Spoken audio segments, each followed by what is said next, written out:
One of my favorite art teachers used to have what he called the one-word critique, and that was, wow! So, I'm number one Marmaduke fan. Like, comment, subscribe. That's our review today. But seriously, though, yeah, this is like just a wow comic. That's the spoiler-free review. That being said, it's so interesting, I do kind of have to talk about it because it's so fascinating. So, Beastars Volume 1, story and art by Paru Itagaki.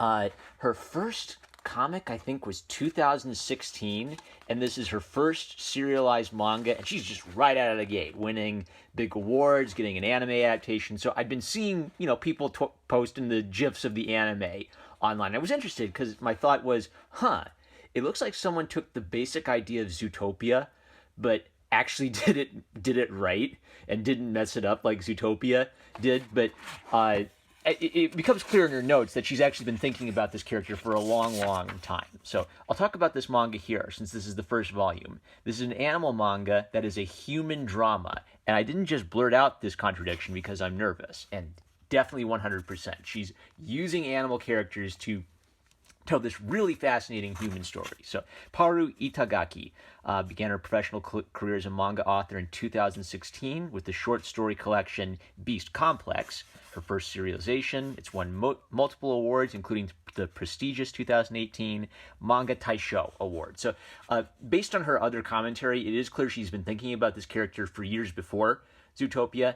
I wouldn't be surprised if at least Zootopia was in the back of her mind, or if maybe Zootopia kind of had one of the editors say, with this Disney movie, maybe there's like a market for this kind of story. So, because one of the most interesting things about this is I think it's the Zootopia concept better.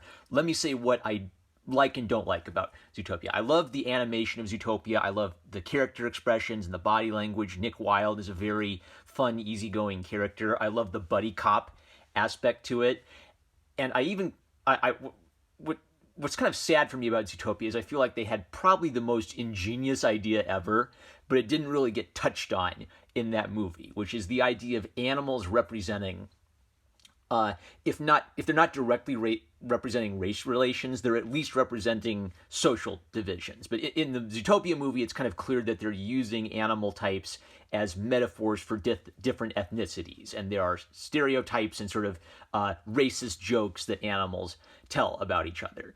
But the problem is, like, that's such a fascinating concept, but I feel like the moral of Zootopia mangles it because it dumbs it down to racism is bad, which is a really good moral, but Nick Wilde, as a fox, could have killed Judy Hopps the rabbit anytime he wanted to. Now, the point is, he's a moral person. He doesn't want to kill her. He's not a savage person. He has a soul, right? But the fact that he could physically kill her at any time kind of is important, right? It actually isn't racist for a rabbit to be scared of a fox. Imagine if you walked outside and there was this race of people who could just snap their fingers and, your neck was between their fingers. You're dead, right? So it wouldn't be racist to basically recognize, we're different, right? And so because Zootopia mangled that, it's like, are you trying to send an anti-racist message here? It's just so confusing. Maybe the other kind of like big elephant in the room, not touched on in Zootopia, is how does sex and marriage work in Zootopia, where the entire time Judy Hopps and Nick Wilde have this kind of like romantic guy-girl relationship, but he's a fox and she's a rabbit. Can they have baby? Oh, Borba, that crazy Zootopia pro-life comic that went viral? I actually went and watched Borba, the artist who made that, on his DeviantArt.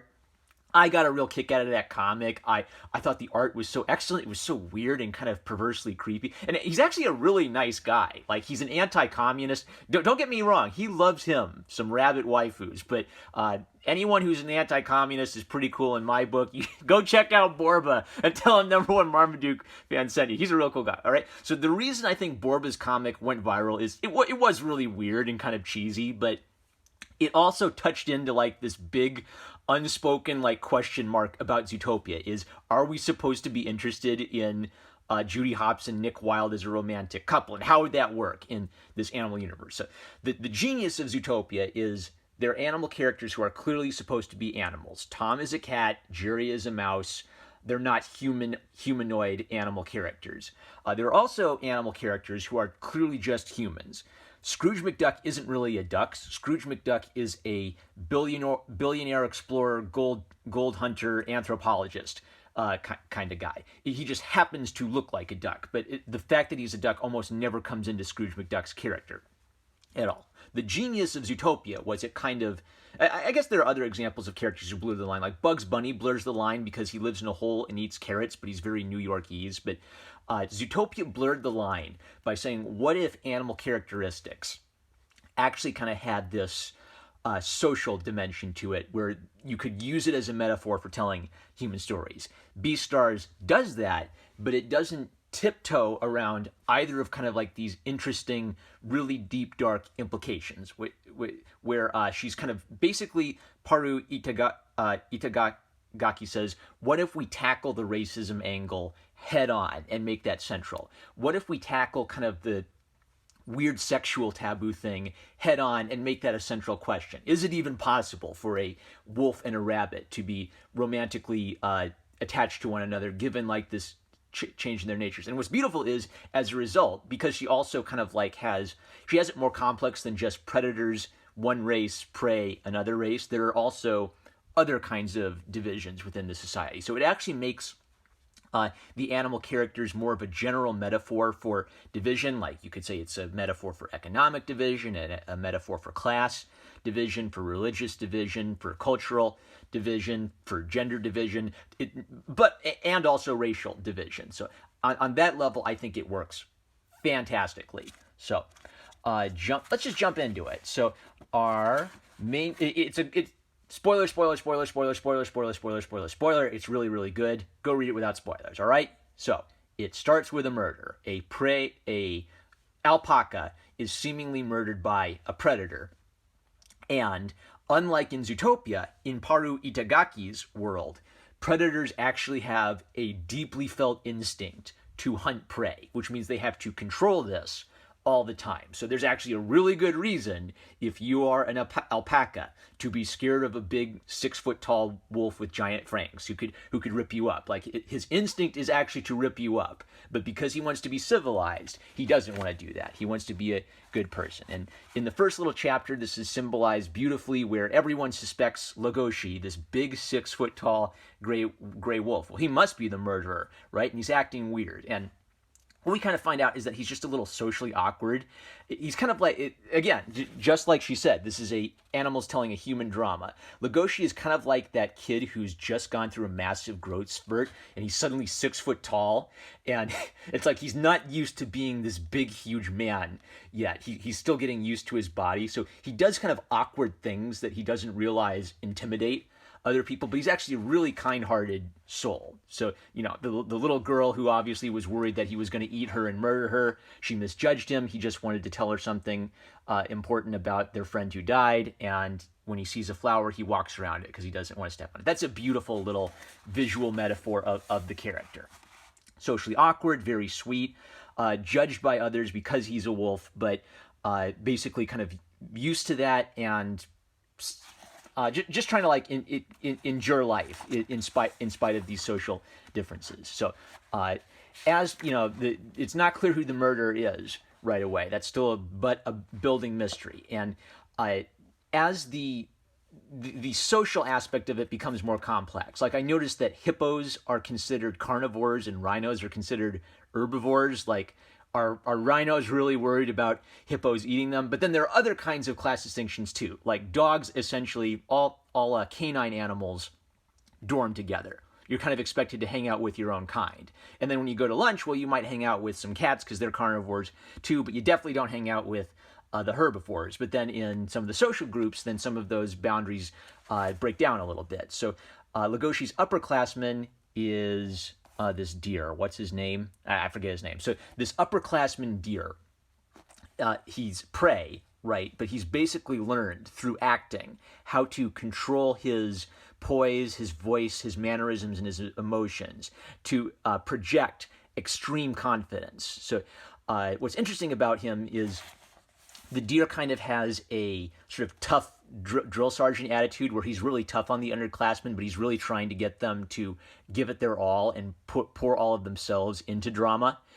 So even though he's kind of like a hard taskmaster, he's actually kind of like a really loving older classman who cares about the underclassmen. And he kind of recognizes that Lagoshi acts very timid, but he obviously has like this deep animal instinct in him where he could murder you. And is it Ralph? The deer basically encourages him to be a little bit more true to himself. Like the fact that you're a 6 foot tall wolf is actually like a big social advantage, and you should start using that to your advantage. You can lead people, you can bark, and you're intimidating because you're just this big, tall beast of a man, and people want to follow that. So it's almost like he's encouraging Lagoshi to tap into his animal instincts a little bit, control them, but use that to his advantage and not just kind of like be a timid little cowardly boy. Now, the deer asks him to put some peer pressure on him and says, look, I'm going to break a school rule. I'm going to practice at night with the new kid. I want you to keep watch for me. And so Lagoshi's kind of worried about this, and he hears a shape,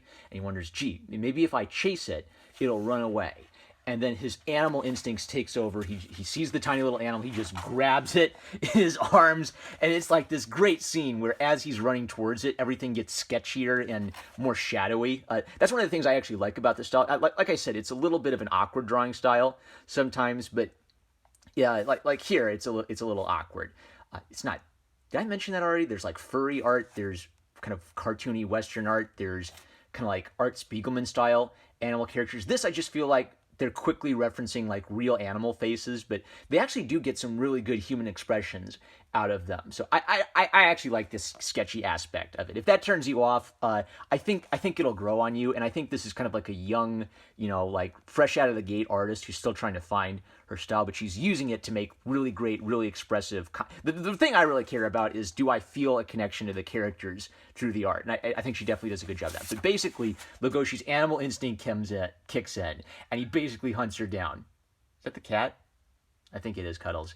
Quiet, Cuddles. You're a predator. You don't belong here with the prey. Racist. All right. So, what I have successfully never watched or seen any of the Twilight books or movies in my life. I am very, very proud of that, because all of my sisters were super into Team Edward and Team Jacob. But I do remember this one quote from the author where she said she started with the idea of a beautiful girl running in the fields and this guy running towards her, and the whole time the guy is suppressing this instinct to murder her. And that was basically the theme of Twilight, is he's a vampire, he wants to drink her blood, but he controls that, right? And then, flash forward to Jordan Peterson taking over YouTube, and every single video on YouTube being a Jordan Peterson video. And he'll talk about how in burlesques, like female romantic fiction, there are always these motifs of the Beauty and the Beast, the billionaire, the vampire, the werewolf. And what I kind of love about Paru Itagaki is she is tapping into this really primal romantic idea of the big 6 foot tall strong man with these animal instincts to hunt and kill, and the teeny tiny little 3 foot girl who will almost faint dead away, but she isn't just defined by being a rabbit. Her kind of so after Lagoshi grabs her, then we sort of shift perspectives and we see the rabbit's perspective. And she's kind of, again, things are more complex than just predator and prey. So there's another kind of rabbit who is an endangered species, and they're viewed as more precious to society than common rabbits like her, right? So that not only is there tensions between predator and prey, there are also tensions between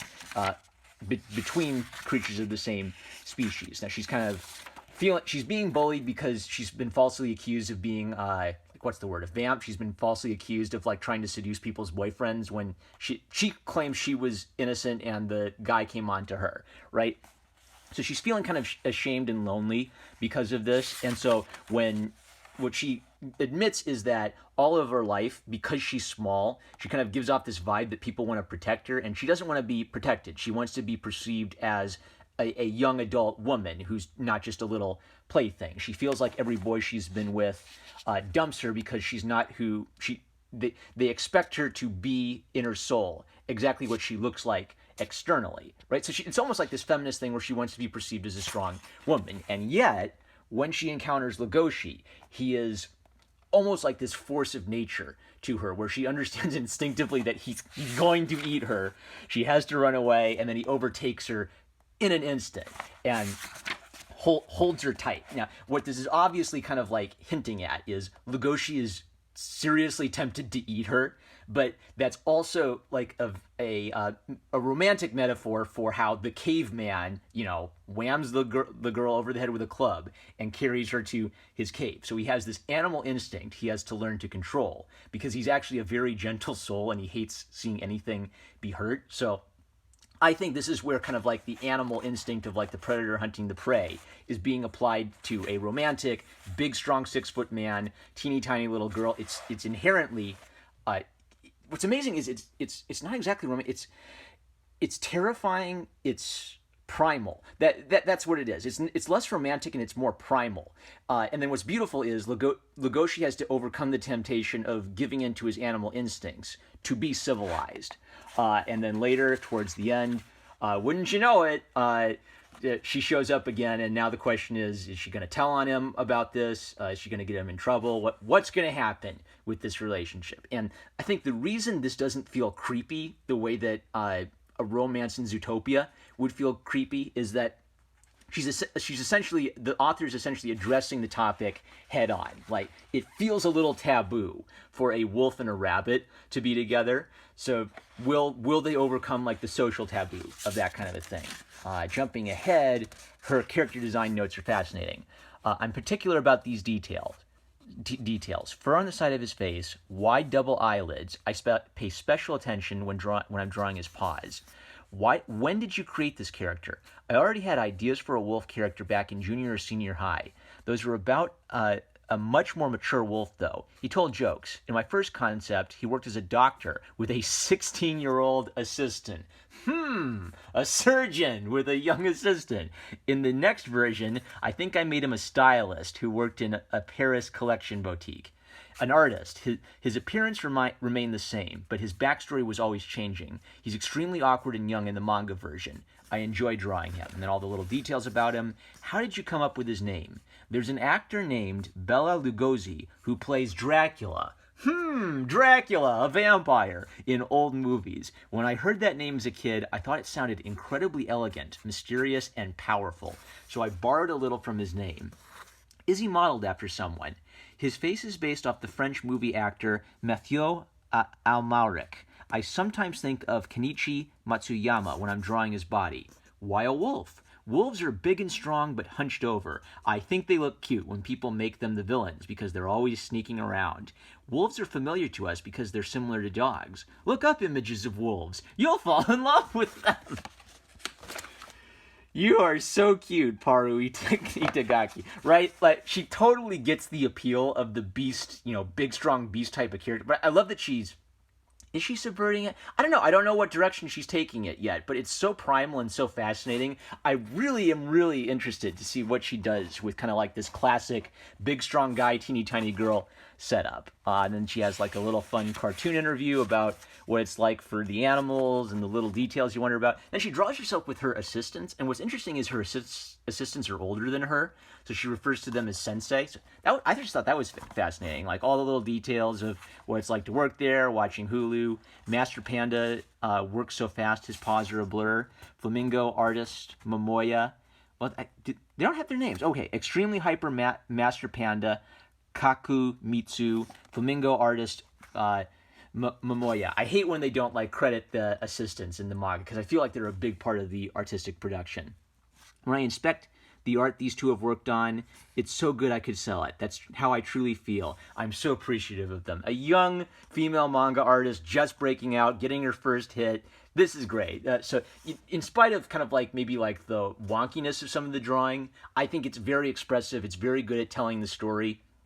And it's very fresh. I don't see anyone drawing in quite this way. And I think it's a good fit for a story that's really taking a great concept and just making it seem fresh and relevant. So Beastars, it's absolutely fantastic. I don't know if I'll watch the anime because I'm not a big fan of CGI anime, but I will try to hunt down more Beastars. So it's brand new. It's hip. I'm actually reviewing a hip, relevant, new franchise on the #1 Marmaduke show. This isn't 20 years old. How about that? All right, 20 minutes. We got to stop there. Love ya. Like, comment, subscribe. Catch you later.